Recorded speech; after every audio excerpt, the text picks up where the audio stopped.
Steve Wynn is probably the biggest name in modern gaming. He's definitely one of the biggest in gaming history. Like Walt Disney before him, Steve Wynn saw the way things were and dreamed of how they could be better, then brought them to life. He's a visionary with a gift for self-promotion, a legacy of world-renowned landmarks, and a charm that can make him instantly likable. This is the story of an icon. Steve Wynn was born Stephen Weinberg in New Haven, Connecticut, January 27, 1942. To avoid anti-Jewish discrimination, his family changed their last name to Wynn in 1946. His father, Mike, ran a string of bingo parlors on the east side of the United States, stretching from Connecticut to Florida. However, at the time, bingo was technically illegal. Like organized crime in a post-Kefauver Committee world, Las Vegas was a chance to take an illegal gambling operation to legit status.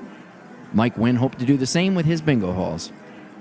A friend at the New Frontier who owned a stake in the Silver Slipper got Mike the opportunity to set up shop on the second floor of that property.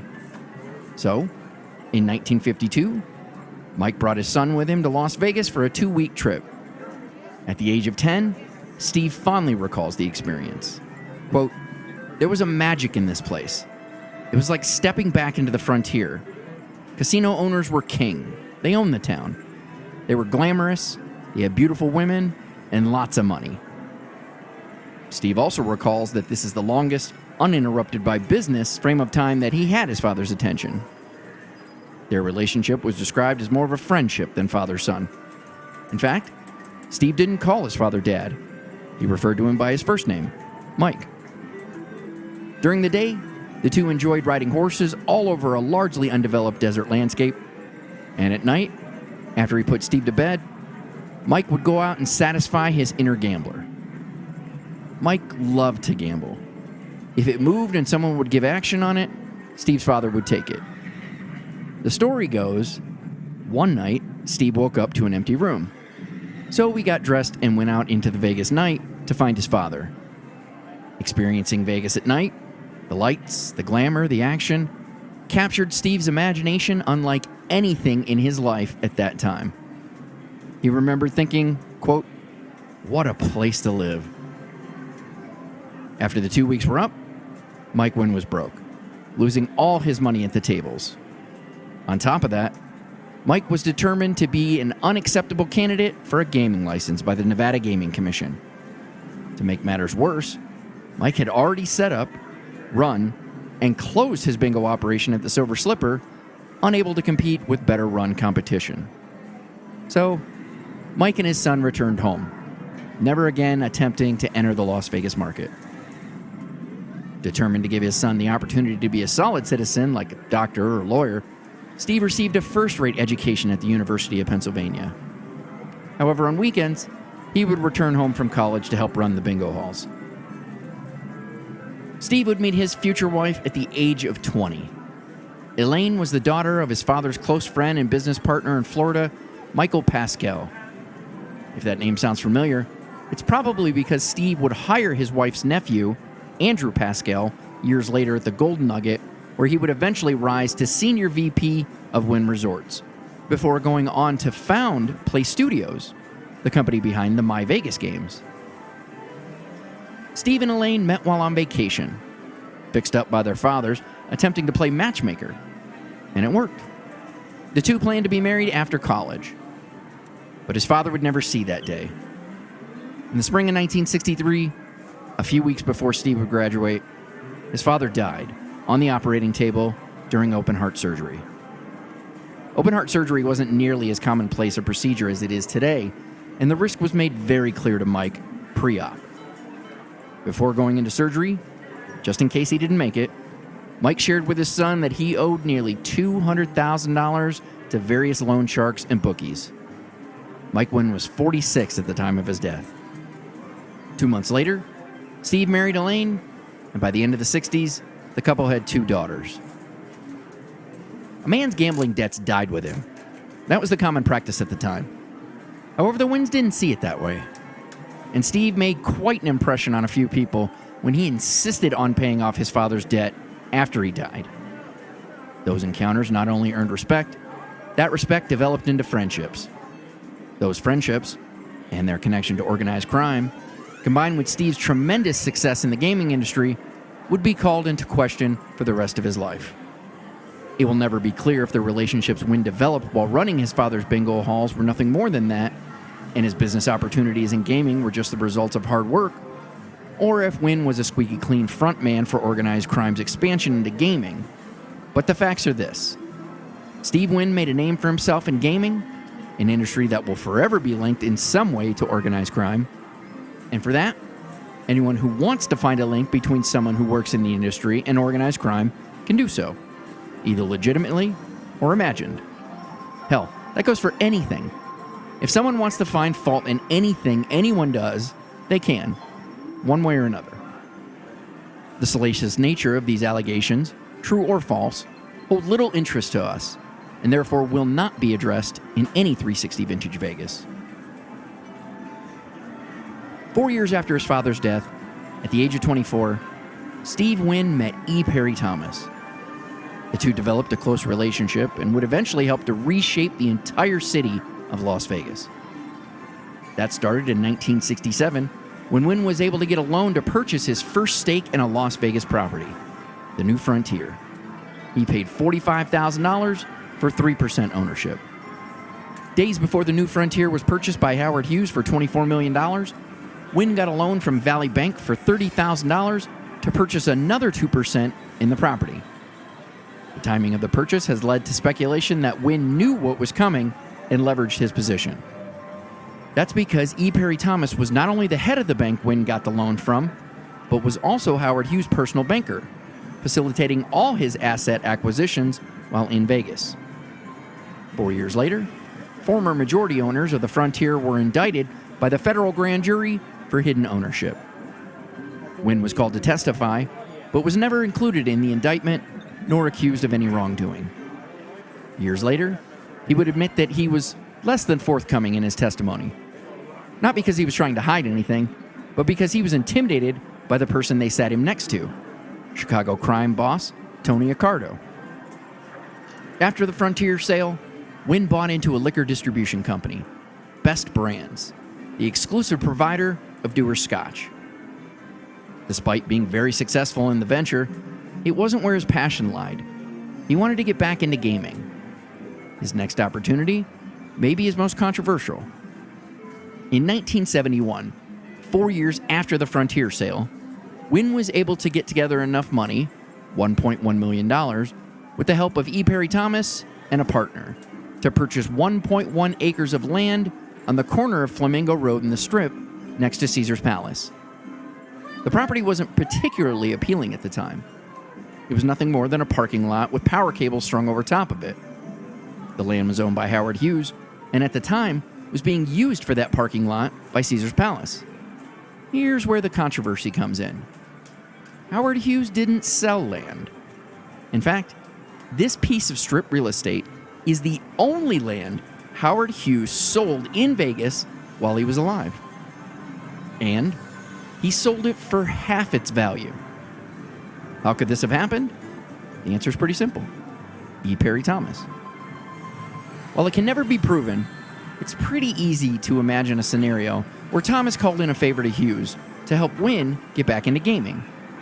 Or perhaps Hughes was impressed with Wynn, as E. Parry was, and wanted to give the kid a break. Whatever the reason, it happened. When Wynn approached Caesars with the opportunity to purchase the land from him for twice what he paid for it, they scoffed. First arguing that Hughes had told them that they would have the first right of refusal should he ever desire to sell the land, and second, challenging that they were the only option to sell it to, as no one else would be interested in the land. So, Wynn started planning and publicly discussed plans to build a boutique hotel on the site, similar to what would be built across the street, known today as Cromwell. He even went as far as to have a full-scale model done for a 500-room hotel casino. Ultimately, the threat of competition forced Caesars to buy the land from Wynn for $2.25 million. It's unclear if Wynn's intentions to build were real or just a tactic to put pressure on Caesars to buy. Either way, it worked. And Steve now had the capital he needed to get back into gaming. The Golden Nugget was one of the first casinos in Vegas to be incorporated and publicly traded on the stock exchange. On E. Parry Thomas' advice, Wynn started buying shares in the Golden Nugget in 1969 and continued buying shares as often as he could afford to. Thomas had plans to purchase controlling interest in the Golden Nugget. However, the Security and Exchange Commission halted the sale for various reasons. Since he couldn't acquire it, Thomas did the next best thing. He helped Wynn to do it. Small by Strip standards, the Golden Nugget offered Wynn the opportunity to do more than just own a casino. It gave him the ability to develop. While it was one of the larger casinos downtown, at the time, the Golden Nugget didn't have a hotel. It did, however, have plenty of available real estate around it to expand into. By 1973, leading an investment group that included Jackie Gaughan and Al Parvin, Wynn owned 25% of the Golden Nugget, majority interest in the company, and had been approved for a gaming license.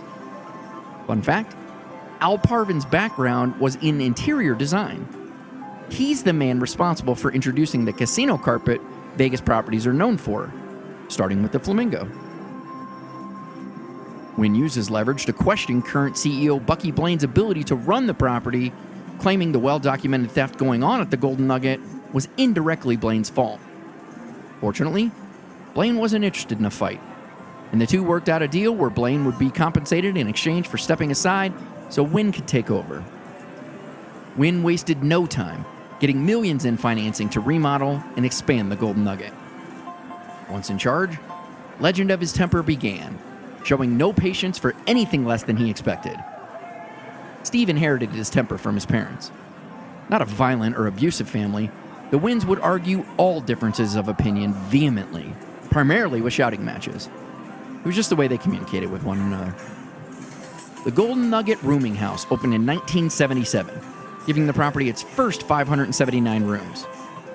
During that time, revenue increased at the property by $12 million. Over the next 10 years, the Golden Nugget would become the premier property on Fremont Street, referred to by many as a strip resort downtown.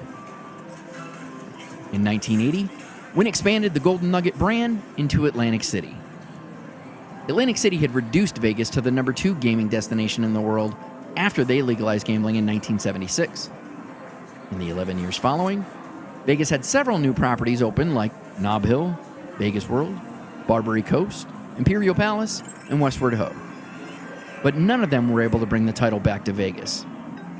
While history will tell you Vegas was in trouble, the fact is gaming was more profitable than it ever had been.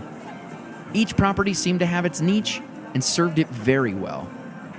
Caesars took care of the high rollers, the Hilton handled conventions, and Flamingo was a huge slot joint. Wynn was inspired by the idea of catering to all of them under the same roof on a scale the market had never seen before. The idea for what would become the Mirage began in 1978, after Wynn and Michael Milken met. If the name Michael Milken sounds familiar to you, it's probably because he ended up going to jail for one of the largest insider trading scandals in history. After being indicted on 98 counts of racketeering, insider trading, and fraud, which he eventually pled guilty to 6 counts of, spent 2 years in prison, paid over $1 billion in fines, and was banned from Wall Street. But before all that, the two began to discuss the idea of creating a fantasy meets reality oasis in Vegas. While Milken loved the idea, he knew he wouldn't be able to sell such a massive project to Wall Street since Wynn had never built anything from the ground up. They needed to establish a track record of success. So the two turned their attention to a smaller project in a new market, Atlantic City. Milken raised $160 million for the Golden Nugget Atlantic City project by selling high-risk, high-yield bonds, aka junk bonds, to Wall Street. The Golden Nugget AC opened December 12, 1980. Thanks to his gift for self-promotion, including his legendary commercials with resident performer Frank Sinatra, the property was a huge success, becoming the #1 property in the market 3 years after it opened. However, Wynn's time in Atlantic City didn't last long. After years of legendary Atlantic City bureaucracy, namely centered around Wynn's alleged ties to organized crime, Steve was annoyed. Seeing a chance to get out, he sold to Bally's in 1987 for $440 million, twice what experts believed it was worth at the time. Truth was, R&D on Wynn's original idea for the Strip resort in Vegas had been in development since 1985. What it would become would forever solidify Wynn's status as a legend in Las Vegas, even if it was only the beginning of what he would do in the city. Originally called the Golden Nugget on the Strip, Wynn said he wanted to draw people to Vegas like Walt Disney World draws people to Florida. He hired Joel Bergman to design the property, the man credited with helping invent the mega resort concept with the International, best known as the Las Vegas Hilton. Bergman was a student of the subtleties of Disney's public spaces, studying how they encourage people to linger in an area and enjoy themselves. While Joel is recognized as the architect on the project, he admits Wynn was involved in every aspect of the process. In fact, in Bergman's office, 2 drafting tables were set up, one for him and one for Wynn. He would go on to not only design the Mirage, but Treasure Island, Paris, and Caesars Augustus and Octavius Towers. Wynn took some of the money from the sale of the Atlantic City Golden Nugget and put it towards the new Vegas project. But most was invested back into the Golden Nugget on Fremont Street. So Milken went to work raising capital for the new project. In 1987, Wynn bought the Castaways, the property located just north of Caesar's Palace, this time from Howard Hughes Company's SumaCorp, and announced his plans to build the world's largest private hotel, a South Seas-themed resort. Wynn said in an interview that the idea for the theme was inspired by a Neil Simon appearance on The Tonight Show. Johnny Carson asked Simon, "How do you make comedy?" Simon said, "I look for conflict." The next day, Wynn went to the Sands, parked his car by the curb, and sat on the hood looking across the street at the property he had just bought, reflecting on what Simon said about looking for conflict. Wynn wanted to create something that your mind would tell you shouldn't be there. He imagined lush Polynesia, the South Pacific in the Nevada desert, a place that looked so cool on the outside, it would inspire people to go inside. Since that experience, before Wynn starts a project, he always tries to get everyone's mind wrapped around the idea before moving forward with a physical representation of that idea. Tropicana wasn't too thrilled when they learned that Wynn's theme was described as French Polynesia, considering they had been known as the island in the desert. They attempted to prevent him from using the theme, but lost in court. While a lot of the ideas for the new project were fully formed and already constantly evolving, one thing they couldn't decide on was the name.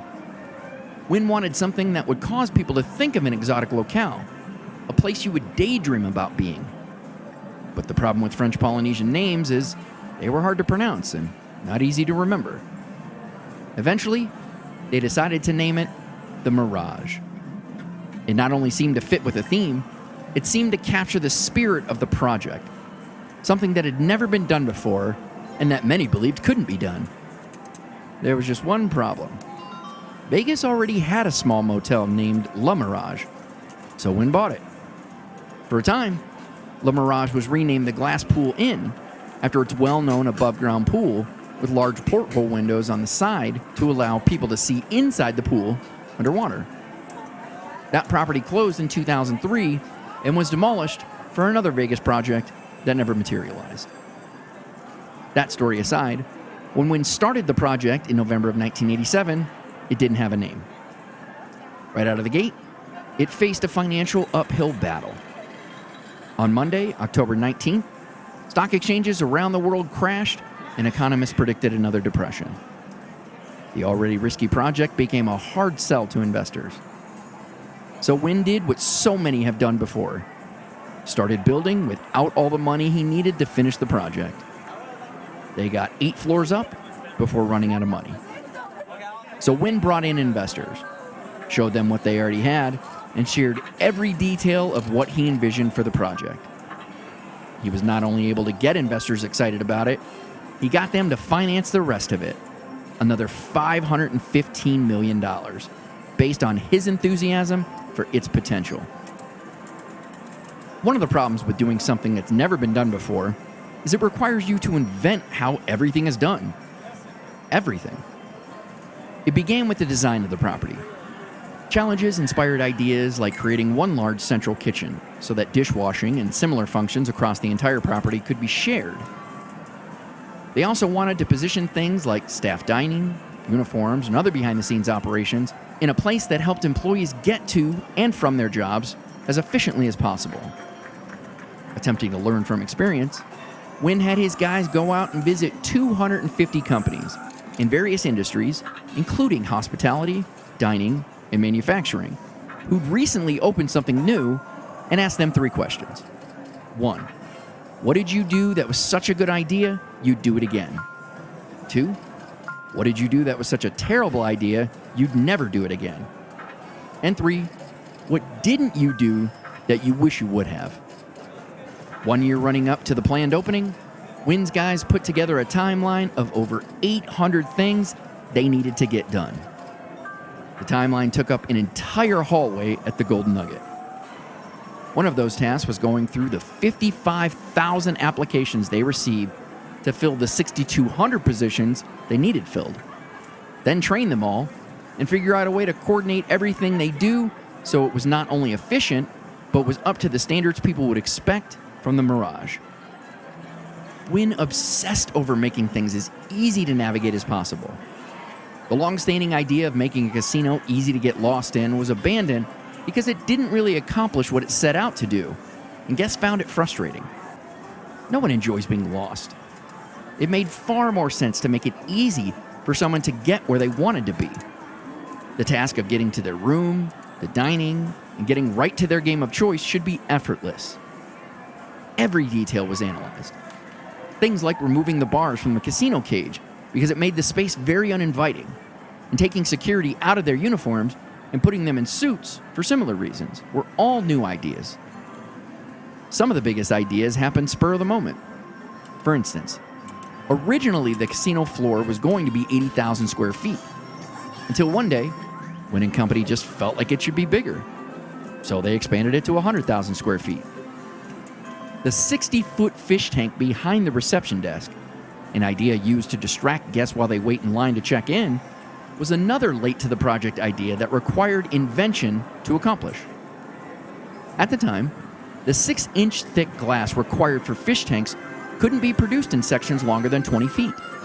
So, they bought multiple 20-footers and joined them together. The seam that joined them was only expected to last about 8 years. It lasted 25. The dolphin exhibit was added not only as an attraction, but as a habitat for study and education. In fact, a complete marine biology curriculum was created and distributed to Clark County schools as a result. Less than a year away from opening, Tony Award-winning lighting designer David Hershey, who was hired to handle the exterior lighting of the property, had an idea he pitched to Wynn. An idea that would come to stand as a symbol for the entire project. An icon. A volcano that erupts on cue. If Wynn was looking to create a property people couldn't look away from, this was an idea that would do it. Wynn asked Hershey to build a quarter-scale replica of the concept. Once he saw the 10-foot model, he immediately greenlit construction of the full-size version in the center of the lagoon at a cost of $100,000. The finished product would cost $1 million. Interestingly enough, you can see the 10-foot scale model today on display at the property. As you walk into the south entrance of the Mirage, where the moving walkway used to be, if you look past where the dolphin statues are, at the back of the water feature, you'll see the original model used to pitch the idea. The Mirage opened November 22nd, 1989, only taking 10 months to build. The Y shape of the building, with the peak of the Y aimed towards the Strip, is based on the hug concept. It's said that this concept is more welcoming to guests, drawing people towards it. Inside the Mirage, guests are treated to a 90-foot-high atrium with palm trees and a computerized mist system that produces a hazy tropical rainforest atmosphere. While checking in, the aquarium behind the registration desk is stocked with nearly 1,000 specimens of tropical fish. All rooms at the Mirage are designed to give guests a view either of the pool, the Strip, or the mountains. Its exterior gold windows are tinted using actual gold dust. The Mirage opened with 6 bungalows. They were spotlighted in Architectural Digest with such features as a garden, oriental rugs, a private pool, and a miniature putting green. The property also had 8 2- and 3-bedroom private residences. Each luxury apartment cost nearly $3 million to build and decorate. The Mirage Volcano became an instant Vegas icon, as recognizable as the Las Vegas sign. Originally, it erupted every 15 minutes until 2 or 3 a.m. Wynn had planned to run the show every 7 minutes, but that caused too many traffic jams. Today, it erupts nightly, on the hour, from 6 to 11 p.m. In 1986, the volcano underwent a refurb, adding water, lighting, and sound effects. In 2008, it had a $25 million refurb done in celebration of the property's 20th anniversary on the Strip. The new volcano, designed by WET, the people who designed the fountains of Bellagio, had a soundtrack added to it with sounds of actual volcanoes erupting. Its effects are now choreographed to percussion music created by Grateful Dead drummer Mickey Hart. The volcano also had 150-foot fire shooters added to it, with a grand finale fire eruption 60 feet into the air. The volcano uses natural gas to create the fire explosions, with the traditional odor removed and replaced with a pina colada fragrance. As much of those involved will refer to the Mirage as a near-perfect project, they also aren't shy about admitting the things they didn't get right. One was the high-limit room. Running up to grand opening, they didn't have one. So, they tore out some offices and made one behind the casino's central cage. The problem with that idea was high rollers didn't like it because it wasn't intimate enough. The location, which would eventually become the high-limit slots area, had too much traffic around it. And Baccarat players specifically didn't like drawing attention to themselves. While it sounds odd to say, building the property would be the easy part when you took into account what it needed to do. Yes, it was beautiful and revolutionary, but a project on this scale not only cost more than any had before in history, it needed to make more per day than any property had before to be profitable. The Mirage needed to make $1.3 million a day just to cover operating costs. This is the primary reason critics said the Mirage was destined to be a huge failure. Adding to that stress when they opened, Wynn only had $17 million in the bank. That meant, assuming no one beat them bad, they had enough money to stay open for 2 weeks. Fortunately, the Mirage was an instant success and profitable from day one. They were so busy, in fact, that they underestimated the volume of play they would receive and ran out of change for the slot machines, requiring a special trip to the bank. After 5 weeks, Wynn announced the casino had set record profits for a single month. $40 million in winnings at the tables alone. Its food and beverage, loss leaders at every other property in Vegas, were also turning a profit. The property was doing so well that only a few months after opening, Wynn was able to borrow an additional $100 million for additions like a parking garage, 8 more villas, an additional dolphin pond, and a more private baccarat room. During its first year of operation, the Mirage made $200 million in profits, a third of what it cost to build. Wynn had 7 years to pay off the construction loans needed to build the Mirage, but they were paid off in 18 months. In 1991, the company changed their name from Golden Nugget Inc. to Mirage Resorts. Interestingly enough, while the Mirage was changing everything and setting new revenue records, Wynn was already busy on his next project, Treasure Island, literally the day after the grand opening of the Mirage. From a design aspect, Treasure Island would be the Mirage Concept 2.0, pirate-themed to attract families, a demographic Vegas was marketing to at the time. The two would even be connected to one another via an air-conditioned tram. One subtle difference between the Mirage and Treasure Island is the porte-cochere. Treasure Island's is on the side of the building instead of the front. They decided to make this change because they felt the cars were getting in the way of the pirate battle attraction they had planned for the front of the property. On October 27, 1993, Treasure Island opened, costing $430 million to build. At the celebration, Wynn took the opportunity to announce his next project, located on the land the Dunes currently resided, purchased for $75 million in 1992. At the time, it was the largest land purchase on the Strip in Vegas history. To get that project started, Wynn simulated cannon fire from a ship at Treasure Island, timed to give the illusion that it struck the Dunes sign, causing that sign to fall into the Dunes Hotel Tower, which then fell in on itself into the ground. Once again, another Vegas first. The implosion of a property used to promote the birth of a new one. The spectacle got national attention. The original incarnation of Treasure Island was heavily themed as a Caribbean village with faux facades inside the property, as well as a large Skull and Bones marquee. Wynn even did an hour-long TV special called Treasure Island: The Adventure Begins, to promote the kid-friendly environment at the property. Looking for an attraction that rivaled the success of Mirage headliner Siegfried and Roy, in 1996, Steve Wynn once again introduced something new to the Las Vegas market: Cirque du Soleil. Cirque's production Mystère was the first resident Cirque show in Vegas. The market now has 8 of them, 7 more than any other place in the world. As he had done with the Mirage before it, Wynn didn't waste time enjoying the success of Treasure Island. He was already well into development of not only his new project on the Dunes land, but was expanding into Biloxi, Mississippi.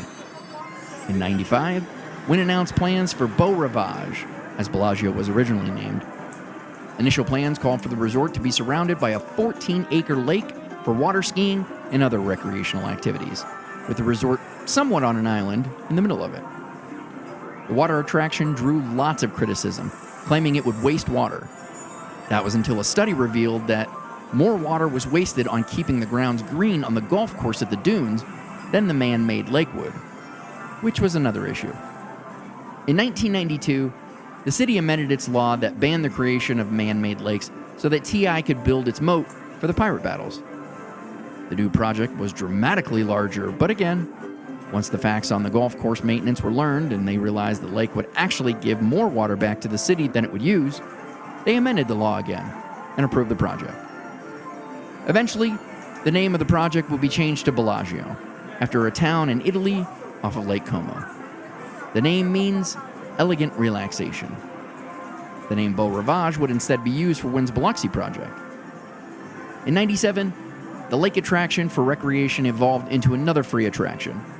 This one with fountains that would shoot over 250 feet into the air and dance to choreographed music and lights. In 1998, the $1.6 billion Bellagio opened. Wynn had once again built the most expensive hotel casino in the world. It was estimated that the resort would need to gross more than $2.7 million a day to be profitable. By all accounts, Bellagio was a massive success, once again, changing how things would be done in Vegas. This time, some would argue, not for the better. A new theme emerged in a way it had never before: luxury.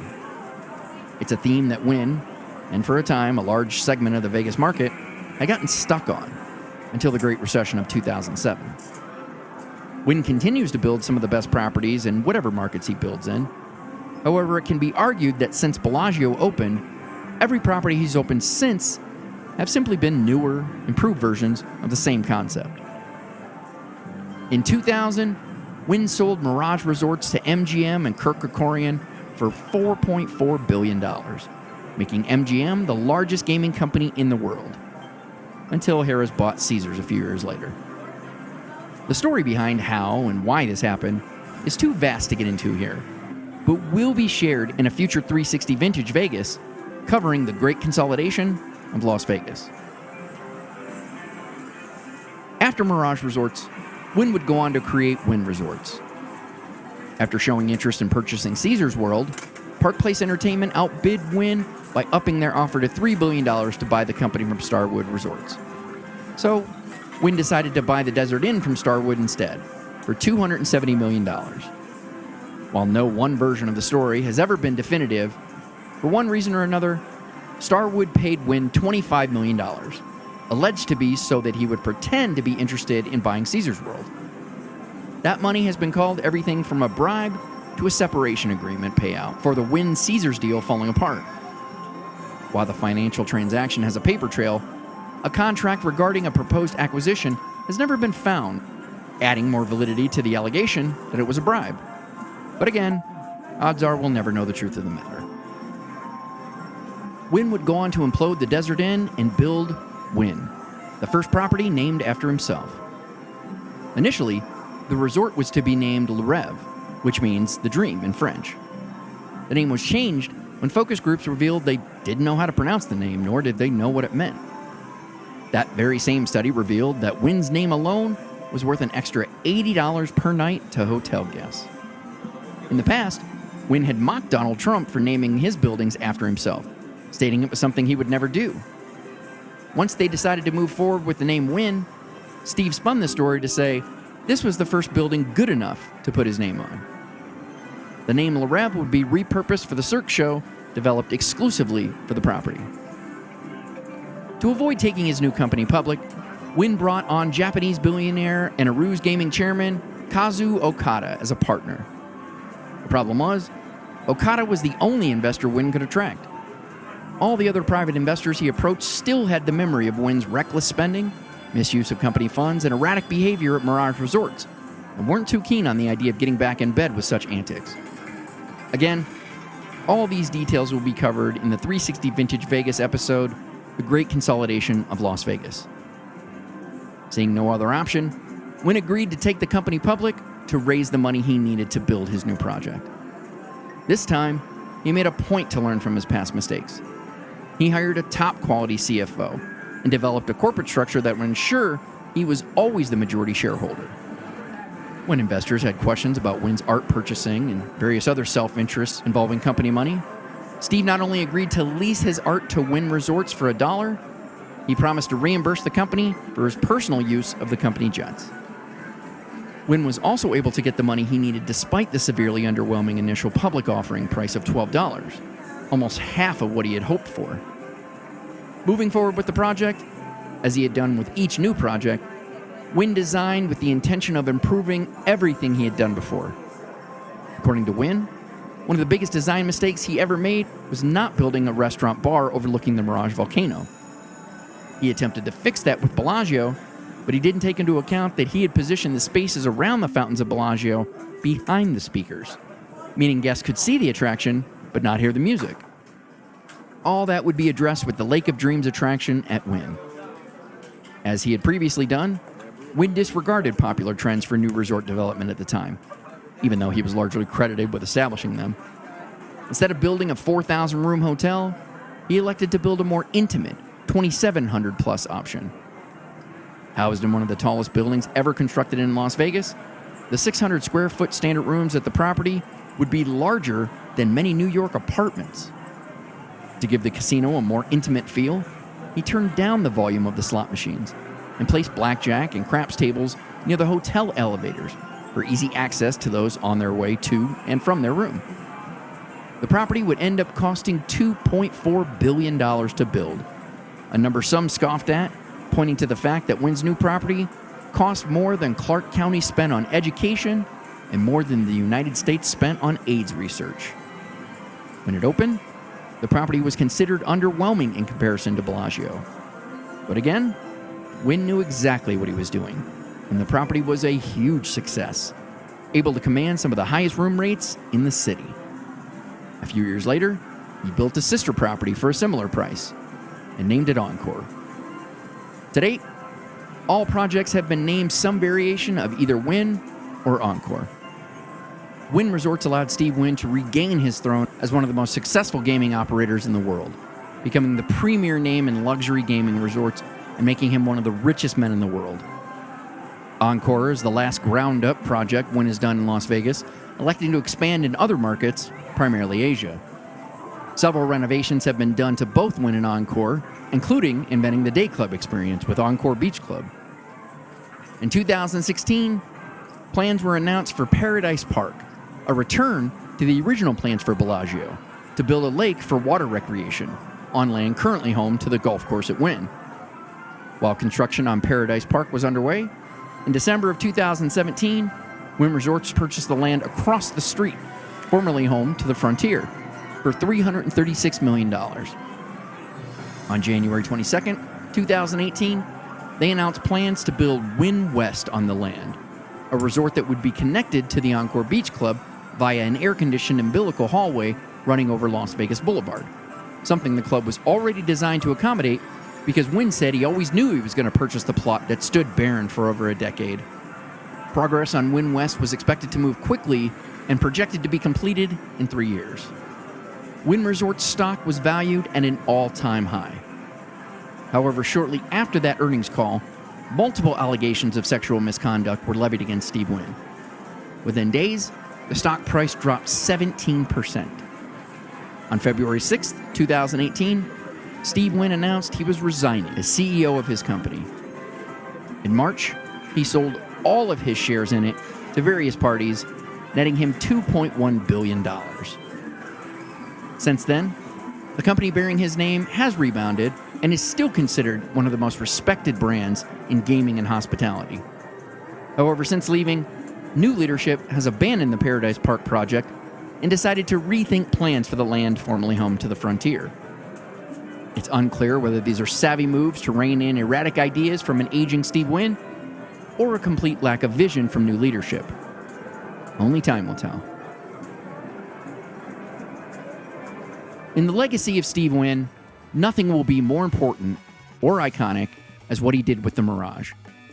The fairy tale ending to this story would be the reacquisition of that property, often rumored to be for sale by MGM Resorts, the people who bought it from Steve Wynn.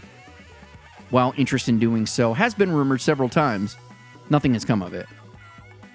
Before the Mirage, only 15% of Americans had ever visited Las Vegas.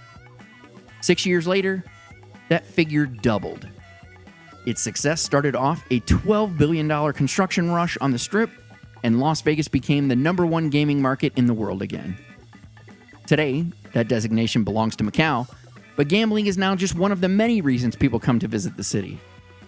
Las Vegas is now the #1 tourist destination in the world, drawing over 40 million people a year, constantly challenging record highs for annual visitation.